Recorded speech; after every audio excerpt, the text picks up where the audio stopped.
Good afternoon, brothers and sisters. How are y'all today? So today is the last session of SGC for the year. On the group chat, some students almost freak out. Yeah.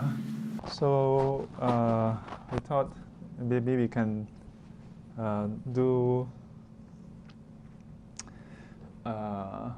an interesting practice. It's called the sometimes we call it Chuan Guan. So sometimes we call it candlelight procession or candlelight offering. Also known as the offering of light. Yeah. So this practice stems from the teaching that where the Buddha, he used the metaphor of light to represent wisdom and darkness to represent ignorance. In the parable, this person was on a journey and he chanced upon what seemed to be a snake. So he was stricken with fear, but he has to go in that direction. So holding on to his torch, his brand of fire, he moved forward gingerly. And at some point, when he became close enough, the light from the torch giving clarity on what he's looking at, it turned out that there was no snake. Yeah, it was a coil of rope. This story has been retold so many times, so it has quite a special place in Buddhism.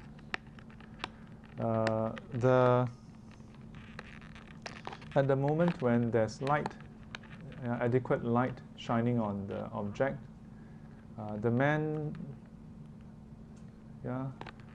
has a shift in perception. He clearly sees that there's actually no snake. And at that moment when he sees no snake, then fear disappears. Anxiety disappears. Trepidation disappears. He's no longer fearful. He does not need to put in effort to remove the fear. There's no fear to remove. More like fear don't arise anymore. Once he sees that there's actually no snake. But as long as he doesn't see clearly, then there's still fear. Yeah, the snakes seem to be so real.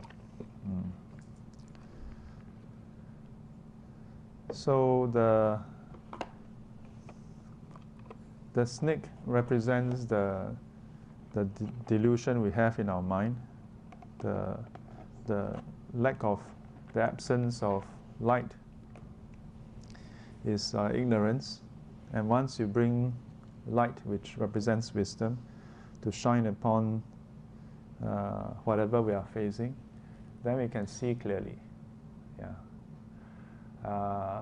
Whenever I hear this story last time, I've always been thinking about this. Like, is this the version that you all hear before? Yeah, for the most part, this is the version you hear. Have you ever thought about why the men have to go in that direction?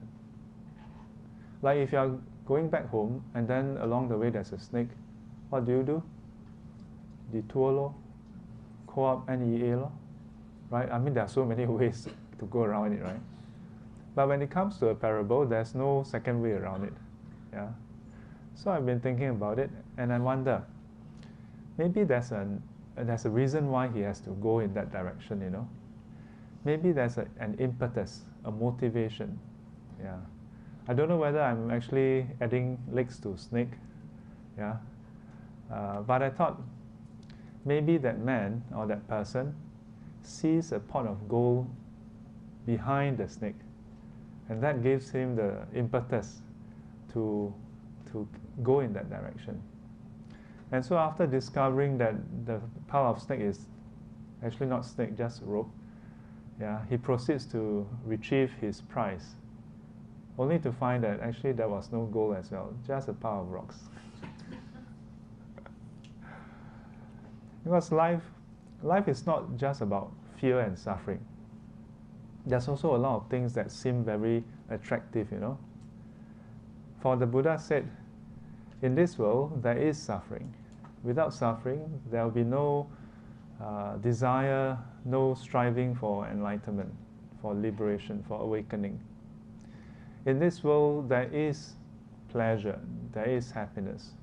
For if there's none, then sentient beings wouldn't be ensnared, will not be enamored by samsara, will not get stuck, yeah, therein. Yeah, so this is the last session and we're coming to the end of the year. Good to ask ourselves, which are the snakes in our life? Which are they ropes or are they really snakes?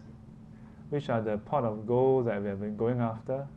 And only after we get it, then the luster just fades away and we are left with a pile of stones. So, without further ado, I want to just start the session today a bit differently. I was thinking about whether to start it with the candlelight offering or to end it with it. And I thought, why do we always do it at the last? Then do it at the last, you look at the candle for a while, then go back home. When I say offer it, then you can see it for the whole session. Yeah, so we usually start off with the presiding venerable lighting the candle, and then in the meantime each of you will be given one, and then you will come forward and then light it, and then you will kneel down and offer the light and make an aspiration. Yeah, this is in a way symbolic of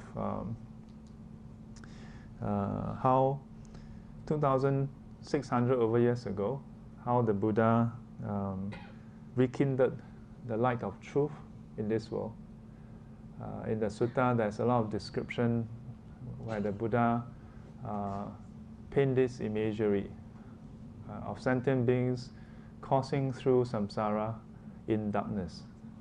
漫长黑夜, yeah, 生死流转, yeah, going through samsara, birth after birth and death, life after life.